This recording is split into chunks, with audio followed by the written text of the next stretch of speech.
नमस्कार, मैं हूं आपके साथ मनीषा डिंडोरिया। स्वागत है आप सभी का हमारे चैनल पर। आपको बता दें कि जम्मू कश्मीर में जिस तरीके से आतंकवादी हमले हो रहे हैं, उसको देखते हुए जो मोदी सरकार है वो बहुत ज्यादा सख्त है इस वक्त। और साथ ही अमित शाह और मोदी जी की बैठक जो हुई है, इससे ये देखा जा सकता है कि इस मुद्दे को लेकर सरकार बहुत ही ज्यादा सख्त हो चुकी है और सरकार अब आतंकवाद को पूरी तरीके से कश्मीर से खत्म करने का इंतजाम कर रही है। उसी को देखते हुए एमएम नरवणे भी वहां पर दौरे पर हैं और जो चीफ हैं वहां के, प्रमुख हैं सेना के, वो पूरी कोशिश कर रहे हैं सेना के साथ मिलकर के कैसे भी करके ये जो हादसे कश्मीर में हुए हैं, जो मासूमों को गोली मारकर हत्या कर दी गई थी, जो वहां पर काम कर रहे थे, गोलगप्पे वाले को गोली मार दी थी और बिहार से थे ये लोग, वहां पर इन लोगों को जस्टिस दिलाया जा सके और इन आतंकवादियों को खत्म करा जा सके। को बता दें कि आर्मी चीफ एमएम नरवणे ने बताया है कि जम्मू कश्मीर में ये जो पनप रहे आतंकी संगठन नए पैतरों के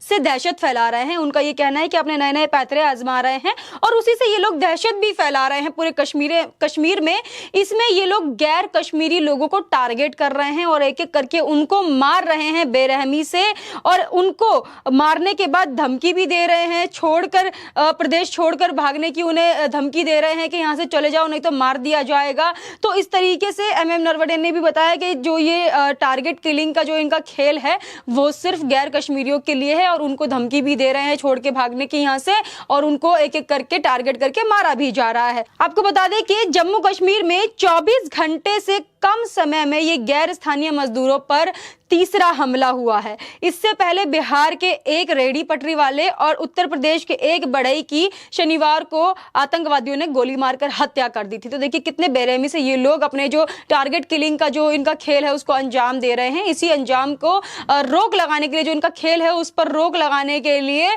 मोदी सरकार और जो अमित शाह हैं वो अलर्ट हो गए हैं और अब इस पर रोकथाम लगाने के लिए बैठकें हो रही हैं कि किस तरीके से इनके जो खेल है उसको अंजाम दिया जाए और उसको खात्मा किया जाए। देखिए जिस तरीके से अभी जो मजदूर मारे गए हैं, अभी तीसरा आतंकी हमला था कश्मीर में। वहीं आपको बता दें कि भारतीय सेना ने राजौरी सेक्टर के घने जंगलों में चल रहे एनकाउंटर में लश्कर तैयबा के 6 आतंकवादियों को मार गिराया है। तो देखिए इतना बड़ा ये जो सफलता भारतीय सेना को मिली है और जो भारतीय सेना द्वारा लश्कर तैयबा, जो कि एक बड़ा संगठन है, आतंकवादी संगठन है, जो कि आतंकवादी हमलों को अंजाम देता है और हर तरफ आतंकवाद फैलाया हुआ है इसने, उसके 6 आतंकवादियों को मार गिराया है। हमारी सेना ने आतंकवाद के खिलाफ मोदी सरकार की जीरो टॉलरेंस नीति के तहत किसी को बख्शा नहीं जाएगा। सर्च अभियान अभी जारी है। तो इस तरीके से लोगों के बयान भी आ रहे हैं। जिस तरीके से जो 6 आतंकवादी मारे हैं लश्कर तैयबा के, अपने में ही एक बड़ी जीत है। और जो मोदी सरकार की जो जीरो टॉलरेंस की नीति है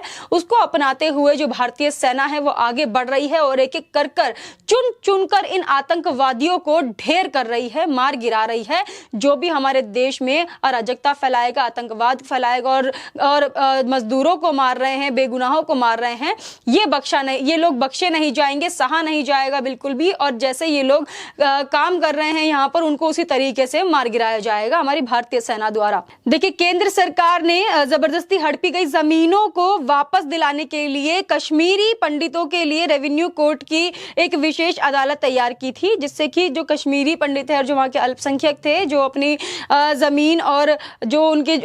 घर थे उनको छोड़कर चले गए थे, तो उसके लिए रेवेन्यू कोर्ट बनाया गया है, जिससे कि उनको अधिकार मिल सके, उनका पूरा उनकी जमीनें उन्हें वापस मिल सके और वहां पर उन्हें फिर से बसाया जा सके। तो यही चीज है जो कि ये लश्कर तैयबा और पाकिस्तान के जितने भी आतंकवादी संगठन हैं उनको हजम नहीं हो रहा है। 90 के दशक में जो हाल इन्होंने किया था कश्मीर में, वही फिर से दोहराने की कोशिश है। दहशत फैलाना चाहते हैं, दहशत फैलाकर ये बता रहे हैं कि कश्मीरी पंडितों को यहाँ पर बसने नहीं देंगे। क्योंकि आपको बता दें कि जो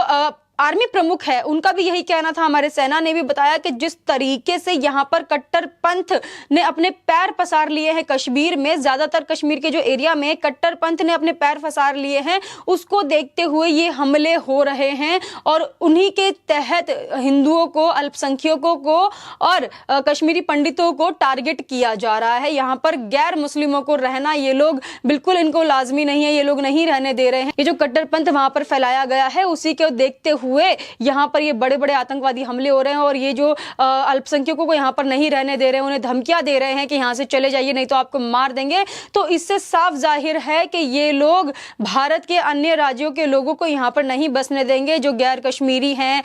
जो हिंदू हैं, जो गैर मुस्लिम हैं, उन्हें ये लोग यहाँ पर नहीं रहने देंगे और इसी तरीके से ये अपने जो खेल है उसको अंजाम दे रहे हैं। जो आतंकवाद इन्होंने फैलाया हुआ है उसको अंजाम दे रहे हैं। अभी महबूबा मुफ्ती जो है वो ड्रग्स मामले में बोल रही थी शाहरुख खान के बेटे के लिए कि आर्यन खान को 23 साल के बच्चे को पकड़ लिया, लेकिन महबूबा मुफ्ती कश्मीर में हो रहे ये जो आतंकवादी हमले हैं इस पर अपनी जबान नहीं खोलती है। जो कट्टर पंथ कश्मीर में फैलाया गया है उस पर अपनी जबान नहीं खोलती हैं, उस पर एक भी शब्द आके नहीं बोलती हैं, एक भी निंदा उन्होंने नहीं की है कि किस तरीके से आतंकवादियों ने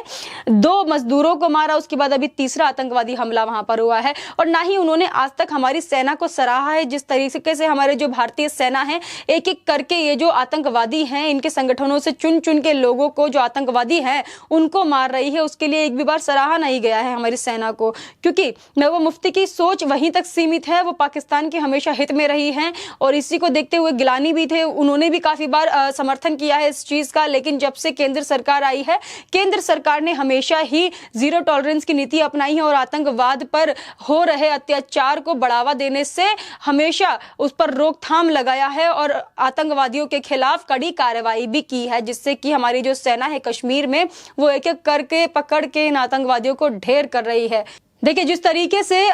अमित शाह और मोदी जी की भी बैठक हुई थी उसमें भी ये अब साफ है कि जो आतंकवादी हमले हो रहे हैं उस पर कैसे भी करके रोकथाम लगाई जाएगी। और ये जो बौखलाए हुए हैं, चाहे वो जैश ए मोहम्मद हो, लश्कर ए तैयबा, ISI, जितने भी ये बड़े बड़े आतंकी संगठन हैं वो सभी बौखलाहट में हैं और चाह रहे हैं कि कैसे भी करके कश्मीर में एक बार फिर से अपनी दहशत मचा सके। लेकिन ये भूल रहे हैं कि ये 90 का दशक नहीं है, ये केंद्र सरकार में इस वक्त मोदी जी हैं और मोदी जी इनके जो मंसूबे हैं उनको पूरा नहीं होने देंगे। इसलिए अभी पाकिस्तान और चीन के खिलाफ हमारी जो सरकार है वो कड़ा कदम उठा रही है। बता दें कि पुंछ और राजौरी में सेना आतंकियों के खात्मे के लिए बड़े पैमाने पर एंटी टेरर ऑपरेशन चला रही है। इसी को देखते आपको बता दें कि राजौरी इलाके में कई आतंकियों को ढेर भी किया है सेना ने और अब MM नरवणे की वहां पर जो दौरा है, उनका जो दौरा हो रहा है वहां पर उसको देखिए लगता है कि बहुत ही ज्यादा सख्त एक्शन लिया जाएगा। अब बहुत ही कड़े तरीके से जांच हो रही है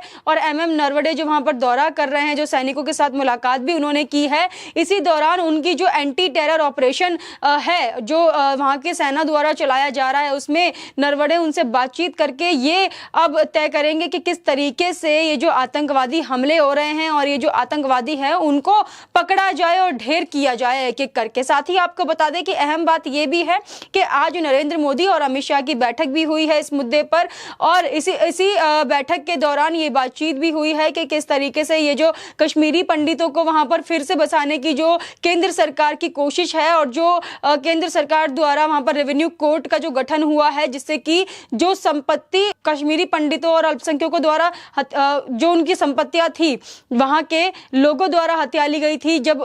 90 का दशक था और कश्मीरी पंडितों को वहां से निकाल दिया गया था, तो जो जबरन उनकी जो संपत्तियां उनसे ले ली गई थी, रेवेन्यू कोर्ट इसलिए वहां पर गठन हुआ है जिससे कि कश्मीरी पंडितों की जो संपत्तियां हैं उनसे छीन ली गई थी उनको फिर से उन्हें वापस दिया जाए और वहां पर कश्मीरी पंडितों को बसाया जाए। तो इसी के डर से ये जो लश्कर ए तैयबा, ISI, जैश ए मोहम्मद जैसे जो आतंकवादी संगठन हैं इनके मन में खौफ है कि किस तरीके से केंद्र सरकार, बीजेपी सरकार जो है आतंकवाद को वहां से खत्म करने में लगी हुई है। इसीलिए उन्होंने बौखलाकर यहां पर हमले करने शुरू कर दिए, जो टारगेट किलिंग का